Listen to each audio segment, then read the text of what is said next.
오늘 갤럽 여론조사가 거의 대박이었죠, 대박. 갤럽 여론조사는 왜 중요하냐면요. 한국 갤럽은 한국에서 여론조사를 가장 먼저 한 회사이기도 하고 국민들 모든 사람들이 그래서 갤럽이 얼마인데 이렇게 물어봐요. 그러니까 물론 이제 외국에서 하는 세계적인 모닝 컨설트의 윤석열이 저번에 17% 나왔고 세계 꼴찌 했다는 것을 한번 보여드린 적이 있어요. 불과 지난주에.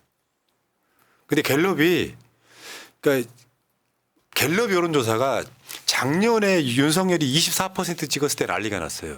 그때 여러분들 기억하실지 모르겠지만 각종 방송에서 야 이거 10%대 찍으면 윤석열 탄핵이다 했던 거야. 그게 벌써 1년 지났어요. 그리고 최근에 윤석열이 23%를 찍었어요. 그 전에 21%를 한번 찍었죠. 우와? 근데 20%를 찍어버렸네. 이거 엄청난 사건인데요. 그래프 한번 보겠습니다. 역대 최저치. 왜 이게 중요하냐면은 이건 전화 면접입니다. 보통 윤석열 지지율 할 때 좀 싸게 하면은 ARS 하면 돼요. 기계 돌리면 됩니다.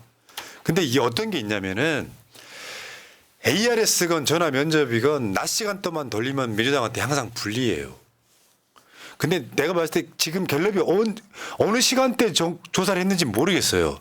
밤에도 돌려야 합니다. 저녁 시간대도 일부는. 그렇죠. 근데 낮 시간대만 돌리는 경우가 꽤 많아요. MBS나 갤럽 상담원이 돌리기 때문에 상담원 많이 쓰이지도 않아요. 상담원 서너 명 갖고 돌립니다. 이틀 동안 한다면.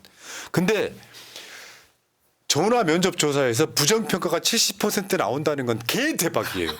왜냐하면 사람이 물어보는데 윤석열 못한다는 이야기 국민 70%가 하게 됐다는 소리기도 하거든요. 그러니까 저거 20대 70이면 3배 반. 끝난 거죠 진짜. 저 그냥 끝났다고 보시면 돼요. 근데 참고로요. 박근혜 국정농단 사건 바로 직전 몇 개월 전 여론조사를 한번 볼게요.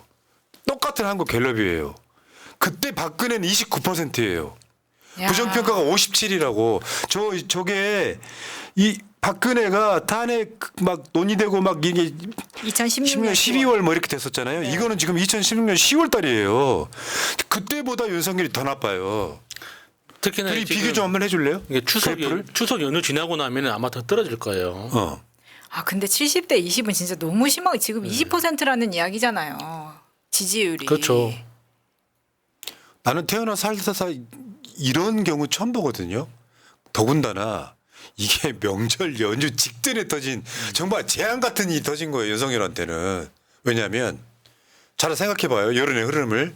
윤석열 지지율 20%라고 여러분 포탈이나 유튜브 언론사들 가면은 전부 다 그게 탑이에요. 그러면 야 그냥 20이 아니라 왜 20이대라는 이야기가 나올 거 아니에요. 그러면 의료들이라는 이야기 나올 거고 김건희 이야기 나올 거란 말이에요. 뭐 무능 나오고 나올 거란 말이에요. 예. 그러면 이게 악순환이 시작되는 거예요. 밥상에서 윤석열 극렬 지지하시는 극우 아버지가 윤석열 칭찬을 못하는 효과가 생겨요. 그러니까 거기다가 이제 나만 싫어하는 게 아니구나. 라는 걸 눈으로 첫 번째로 확인하게 되죠. 그러면 이제 연휴 끝나고 나서 나 윤석열 싫어라는 말을 더 자신 있게 할 수 있게 되는 거죠. 그러니까 저 여론조사가 저는 윤석열 탄핵이 공론화되는 시점을 10월 말 11월 초로 보거든요. 그때랑 박근혜 지금 2016년 10월 달 여론조사랑 시점이 비슷해. 여론의 흐름도 비슷한데 사실 이번에 시사인 조사도 보셨지만 박근혜보다 낮은 건 윤석열이 유일해요. 대한민국에서. 그런데 아직도 뻔뻔하게 순방을 가고 막 순방을 가겠다고 발표한 거지 진짜 실제로 갈 수 있을지는 연휴 지나고 봐야 됩니다. 근데 더 재앙이 하나 있습니다. 이번 여론조사 1000명 중에 보수가 훨씬 많다는 거예요. 와 완전 밀렸네요. 그러면. 지난주 지지난주에 윤석열 지지율 별로 안 좋게 나왔을 때 진보가 훨씬까지는 아니더라도 많이 나온 경우도 네, 있었거든요. 1000명 중에 보수가 298명, 진보가 269명인데도 이런 상황이 벌어졌어요. 이건 절망해야지. 이제 말하자면 보수가 난 보수야라고 말하면서 윤석열 지지 안 하는 거죠. 사실 언론이 어느 정도 선방을 해주고 있음에도 불구하고 이렇게 나왔다는 건 현실적으로 국민이 피부로 체감하는 윤석열 정부는 진짜 최악이라는 겁니다. 그러니까 저게 천명 조사라고 하면 보수라고 말한 사람이 298명이면 사실은 저거 1000명 하면 30% 정도 되는 거잖아요. 29.8%. 네. 그중에 약 10%가 윤석열 지지를 포기했다는 뜻이죠. 여론조사에 응답한 사람 중에 약 10%가 윤석열 지지를 포기했다는 뜻이죠. 그러니까 지금 이제 연휴 기간 동안 지금 뭐 보수 쪽의 인사들이 방송에 나와서 하는 말이 그 김건희가 총선 개입했다는 그 정황 그 녹취록이 원래는 이번 주에 나올 거라는 거 다들 이야기를 했었는데 예, 연휴 또는 연휴 끝나갈 때쯤에 터질 거다 뭐 이런 이야기를 많이 하거든요. 거기다가 이제 의료 대란하고 겹쳐가지고 이 연휴 기간 중에 이 응급실 이슈가 계속 터져되면서 계속 보도될 수밖에 없습니다. 그러면 이게 두 가지가 더 겹쳐가지고 아마 연휴 이후에 이제 진행되는 여론조사에서는 20% 밑으로 떨어질 수도 있어요. 그러니까 그게 중요하다니까. 예. 응급실 대란이나 지지율도요. 추석 이후가 더 한번 보세요. 그다음에 이제 언론에서 헤드라인들이 난리가 났습니다. 이건 안 쓸 수가 없거든요. 윤석열 입장에서는 악순환의 시작이에요. 우리한테는 선순환의 시작이고. 경제지. 윤 지지율 20% 역대 최저 10%대 위기. 그렇지 이제 사람들은 다음 주 금요일을 기다릴 수밖에 없잖아요. 근데 윤석열한테 좋은 이슈는 하나도 없어요. 심지어 체코에 나간 상황에서 윤석열이가 해외에 나갈 때 비공개로 나가진 않을 거 아니에요. 근데 범죄 혐의자 김건희는 옆에서 공항 트랩에 올라갈 거고요. 사진 찍어야 되는데. 자 다음 윤석열 지지율 20%, 국민의힘 28%, 마의 10%대 추락하나? 이거 굉장히 사람이 약 올리는 거거든. 좀 더 정확히 말하면은 윤석열 지지율 20%도 내가 봤을 때는 약간 반올림성이 있습니다. 숫자를 보면. 이따 펴보면서 설명드릴게요. 자, 그다음 윤석열 지지율 20% 폭락. 요거는 좀 헤드라인이 좀 이상하죠. 20% 폭락이 아니라 20%로 폭락이. 20% 폭락 그러면 40에서 20 된 것 같잖아. 그러네요. 디지털 타임스 너 고소. 70대 이상 보수층에서도 부정률 50%. 이게 중요해요. 오늘 여론조사는. 갤럽이 저러기 힘들단 말이에요. 나는 갤럽 여론조사를 보면서 이 사람들은 나치간 여론조사를 많이 할 수밖에 없겠구나라고 생각을 했어요. 상담원 인건비 때문에 밤조사 안 한다고 보는 사람이에요. 그러니까 갤럽이 어떻게 보면 굉장히 보수적인 여론조사일 수 있어요. 이것이 사실 심리적 마지노선이라고 보는데 다른 헤드라인 보겠습니다.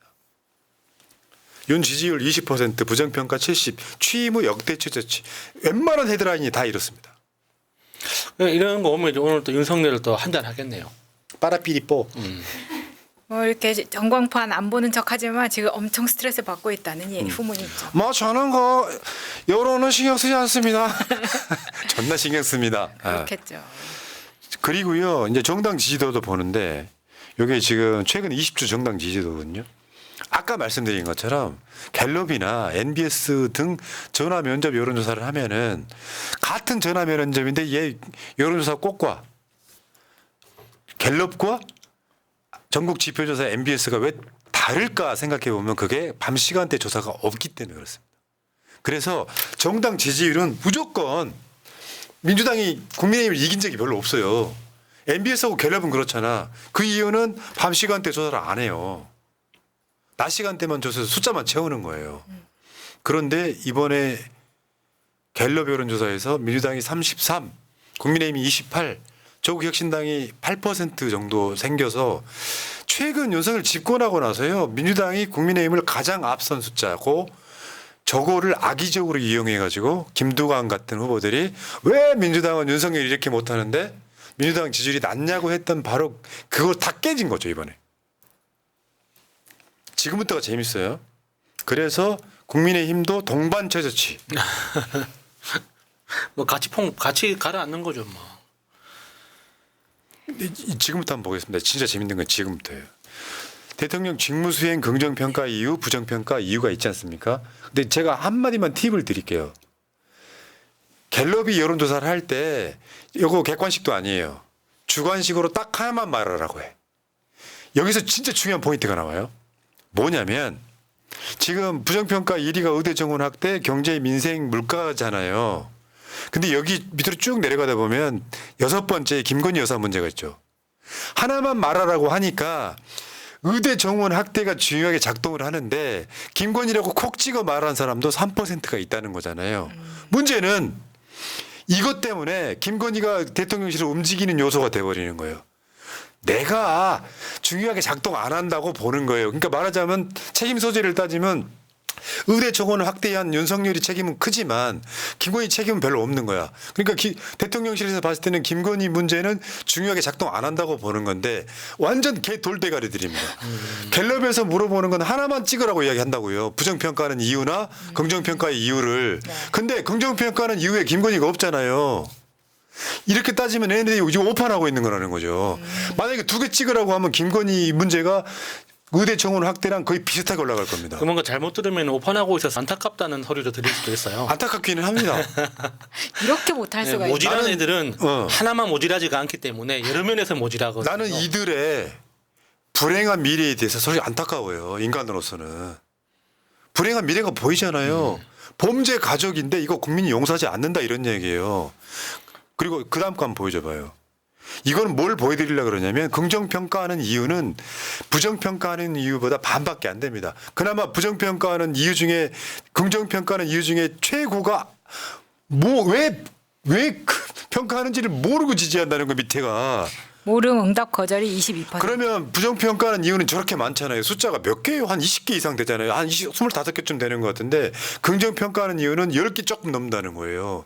이 차이에 있으면 게임이 끝난 거예요. 싫어하는 이유는 엄청 많고 좋아하는 이유는 왜 좋아하는지 모르고. 모름 응답 거절이 대부분이고. 그러다 보니까 이걸 이렇게 그러니까 모름 응답 거절이 긍정평가한 사람 중에서는 11%밖에 나오지 않았는데 부정평가한 사람 중에서는 그러니까 긍정평가한 사람 중에서는 22%가 내가 왜 좋아하는지 모르겠다. 부정평가는 11%가 내가 왜 그러니까 부정평가를 모르겠다라고 하는 거는 지금 말씀하신 대로 2배 차이가 난다는 거죠. 네, 그러니까 이렇게 하면 여론전에서 얼마나 불리한지가 보이실 거예요. 요거 보면 일반적인 국민의 여론이라고 보시면 되고요. 우리들 지금 방송 보시는 분들은 대부분 다 정치 고관여층이죠. 근데 저거에 들어가 있는 거는 정치 저관여층과 아예 관심 없는 사람들까지 다 여론조사 응답한 거거든요. 갤럽 20%는 재앙이라고 보시면 되죠. 추석 연휴 때 이게 가장 먼저 밥상에 올라갑니다. 그러면 왜 그런지에 대한 얘기가 나올 수밖에 없고 추석 연휴 끝나고 나면 국민의힘 정치인들 중에 상당수는 윤석열 탄핵을 염두에 둘 거예요. 이제 한번 보세요. 자, 표를 한번 볼까요? 대통령 직무수행 평가. 일단 여러분들은 이제 계속 관심 많은 게 대구 경북이시겠지만 대전, 세종, 충청을 보시기 바랍니다. 잘하고 있다 19. 이미 충청도는 이미 탄핵 들어갔습니다. 19%. 그리고 못하고 있다가 68%예요. 충청권이 사실은 이제 모든 여론의 바로미터라고 그러지 않습니까? 중립지대. 이분들은 이미 포기했고요. 대구 경북 잘못하고 있다 35, 잘하고 있다 35, 잘 못하고 있다 57. 부울경 잘하고 있다 22, 잘못하고 있다 68. 이런 정도 분위기에서는 국민의힘이 예를 들면 부울경이나 대구 경북 같은 데 가서 국민의힘 국회의원들이 추석 때 내려갈 거 아니에요. 지역. 그럼 뭘 보고 올라올까요? 좀 대통령 좀 잘하라 그래 이런 듣지 않겠습니까? 그렇죠. 이제 뭐 서문시장 찾아가겠죠. 그러니까 지금 지역별로 모든 지역을 올통합했습니다. 20대 70% 속에는 대구 경북에서 이미 버렸다는 소리. 난 대구 경북에서 35대 57 나올 거라는 상상도 못했거든요. 이제는 무슨 서문시장이니 무슨 포방시장이니 갈 수가 없겠네요. 거기도 갈 수가 있겠어요. 지금 못 가지. 네. 손가락질하니까. 돌 맞을 수 있어요. 그다음 연령대 한번 보세요. 70대 이상 잘하고 있다 37, 못하고 있다 48. 게임 끝난 거지. 70대가 눈을 뜨고 있습니다, 여러분. 이런 비슷한 여론조사가 이미 그 야간에도 여론조사를 하는 그 여론조사 꽃 같은 데서 나왔어요. 근데 그거는 야, 그거 김어준이 하니까라고 했던 사람들이 이건 뭐라고 할 거냐고. 아니 대한국 갤럽인데 갤럽의 그 옛날에 대표가 최시중이었잖아. 이명박의 멘토. 예. 요거는 진보적인 여론조사 기관도 아니에요. 그러니까 특히 70대 그 층에서는 서로 누가 죽었다더라. 뭐 누가 이번에 뭐 이렇게 쓰러졌는데 응급실 가다가 죽었다더라. 응급실 못 들어가서 죽었다더라. 사실 그런 이야기 주변에서 많이 들리거든요. 그러니까 이렇게 TV 뉴스에 안 나오는 실제 주변 사례들이 엄청 많아요. 그렇죠. 그게 70대들 사이에서는 얼마나 많이 이야기가 돌겠습니까? 자, 그리고 이제 저기 표시는 안 해놨는데요. 여러분들 명절에 모이면은 누가 더 어른일까요? 돈 버는 40대, 놀고 계신 어르신 70대 이상. 뭔 말이냐면 사실 여러분들 있잖아요. 나이는 어른이 연장자가 어른이시지만 집안의 갑은 돈 버는 가장입니다. 40대 윤석열 긍정평가 8%예요. 부정평가가 89%예요. 잘한다. 그럼 어르신들이 모여가지고 70대 이상 어르신들이 40대 아들한테 윤석열 잘한다고 할 수 있나? 자기 친구들끼리 모여서 성렬이 짱이라고 자기들끼리 얘기하겠죠. 자, 그다음에 재밌는 여론조사가 하나 더 있어갖고 보너스를 하나 보내드릴게요. 한국 사람들한테 왜 미국 대통령 후보를 물어봐요? 근데 한국 사람들이 민주당 카멜라 해리스 후보를 71, 트럼프 16. 그러니까 한국 사람들은 트럼프를 싫어합니다. 한국의 트럼프도 싫어합니다. 이게 여론이 좀 비슷해. 사실 이거는 뭐 트럼프만 아니면 누구든 상관없다 이거잖아요. 이번에 저 둘이 토론하는데요. 어떤 느낌이냐면 해리스가 그 말 한마디 안 하고 트럼프를 넉다운 시켜버리잖아요. 네. 막 표정으로. 실룩실룩하고 엄청 기분 나쁘거든. 내가 이야기하는데 박사님이 소리 한마디도 안 내는데 막 비웃고 있으면 얼마나 기분 나빠. 와, 내가 뭐 그 토론 끝나고 나 여론조사에서 한 4% 이상 보여줬더라고. 그러니까 이 그 해리스 측 보좌관들이 세운 전략이 제대로 먹힌 것 같아요. 그러니까 바이든이 이렇게 트럼프의 멘탈을 흔드는 게 기본 전략이었다고 하거든요. 그 연습을 굉장히 많이 예. 했다고 하더라고요. 그 윤석열이가 이제 여론조사 개요 잠깐 보여주시고요. 어쨌건 저는 박근혜 전체를 똑같이 밟고 있다고 봐요. 저는 더 땡겨질 거라고 봐요. 박근혜보다 1년 더 땡겨진다고 봅니다. 임기 3년 못 채울 거라고 저는 봅니다. 확신합니다. 흐름이 굉장히 무서운 거예요. 여러분들 기억 못 하시겠지만 이게 2015년 박근혜가 당선된 게 2012년이고 박근혜 3년 차의 여론조사에 대한 당시 언론의 헤드라인이었습니다. 박근혜 대통령 20%대 지지율 지속. 서울, 인천, 경기, 충청, 호남 21에서 29 이런 식으로. 그러니까 여론이 떠나가고 있는데 어느 날 갑자기 무슨 사건이 일어나가지고 태블릿 PC 발견돼서 박근혜가 탄핵된 게 아니고요. 네. 그 이전 달부터 정윤회 게이트네 또 경제 안 좋은 거 이런 것들이 통합적으로 작동을 해가지고 결국에는 윤석열 나중에 이제 무슨 스모킹 건 하나가 딱 돌출하면서 박근혜가 탄핵된 거예요. 여론은 어느 날 갑자기 나빠지는 게 아니라 꾸준히 나빠지다가 결정적인 한 방에 무너진다는 거예요. 최근에 나는 뭐 감사원 건이네, 뭐 지금 명품백이네 이런 것들이 다 똑같이 작동을 하는 거라고 보거든요. 워낙 저질이라서 이거 탄핵 사안인데도 눈높이가 낮다 보니까 쌩까고 지나가다 보니까 쌓여 있을 뿐인 거죠. 특히나 이제 많은 분들이 댓글에서 공통적으로 하는 표현이 왜 탄핵 안 시키냐 이렇게 이야기를 하는데 이게 정확하게 이야기하면 탄핵은 내가 하는 거예요. 그러니까 왜 박근혜가 탄핵이 될 수 있었느냐. 그렇게 수백만 명의 시민들이 거리로 쏟아져 나왔기 때문이거든요. 그러면 지금 인터넷 시대이기 때문에 댓글로 그러면 수백만 명이 댓글을 달면은 그럼 똑같이 탄핵할 수 있느냐? 안 됩니다. 아무리 시대가 발전하고 기술이 발전했어도 그 권력자들은 시민의 마음을 눈으로 봐야지 움직입니다. 수백만 명이 거리로 쏟아져 나오고 이렇게 많은 사람들이 윤석열의 탄핵을 원한다는 걸 눈으로 확인시켜 줘야지 실제로 움직이기 시작해요. 맞죠. 그렇기 때문에 내가 거리로 나가지 않으면 사실 탄핵은 더 어려워질 수 있는 겁니다. 그게 제가 계속 말씀드려왔던 정치인의 대상화예요. 대상화. 왜 내가 대선 지고 나서 그랬잖아요. 내가 좀 더 열심히 할 걸. 그러니까 자기가 찍어줬더니 왜 이재명이 대통령 못 됐냐고 하는 건 대상화예요. 문재인 찍어줬더니 뭐 했냐고 하는 것도 대상화입니다. 네.